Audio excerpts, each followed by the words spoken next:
We left Barcelona at the beginning of the day, and we had a fantastic breakaway. Went off up the road. Ethan Hayter here for Ineos Grenadiers. Verona from Movistar. Gamay from Jayco. Guillaume Martin from Cofidis looking for mountains points. Bouchard from AG2R. De la Cruz from Astana. Vizcarra from Euskaltel in the orange. And two from EF Education Easy Post, Richard Carapaz and Simon Carr.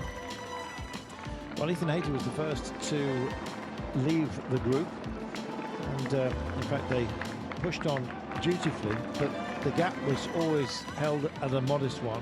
When Richard Carapaz went out in pursuit of David de la Cruz, it kind of looked forlorn. There was only 20 seconds back to a charging peloton, led of course by Soudal Quickstep.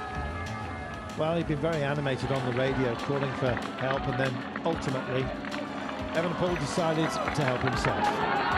Unfortunately for him, and joyfully for us throughout this race, the man on his wheel was, of course, Remco Evenepoel. was, of course, Roglic, I beg your pardon. Roglic and Evenepoel have been brilliant throughout this race. We look back, and we've done this on so many occasions, when we've looked past the pair of them, the man we're most likely to see is Marc Soler, and he bravely hung on here, Brian. He did. I was really surprised at the time when he came back, but he did, and you know, he was really looking to try and get the best out of the day, potentially third on the stage, maybe moving up onto the podium, but he definitely got one of those.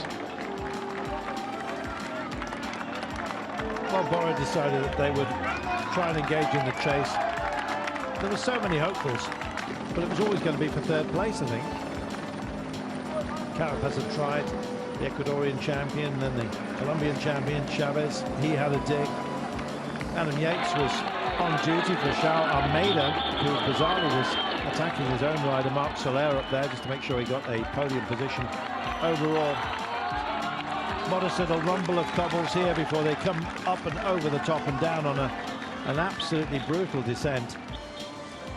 Brutal because of its repeated nature and speeds well over 80 kilometers per hour on those descents. And when the bell came, it was already just a two-horse race. And you might say, well, hasn't it been like that throughout? It really hasn't. And the power battle between Evenepoel and indeed Roglic has been fascinating to watch. In the end, Roglic taking the title, Evenepoel taking the final stage. Honours even between the pair of them. Average pace today, despite all that climbing, 45.4 kilometers per hour. Soler came home in third place, and it was a battle of wheels for minor places at Corbettle race. This is how the stage finished. Evenepoel with just shy of the 3-hour marker here. Been short but very sharp today. Roglic, Soler, strong it was. Apologies, Corbin Strong.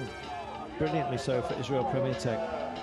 And there the rest of today's stage results. We'll have the general classification confirmation for you in a moment, but Roglic is our champion.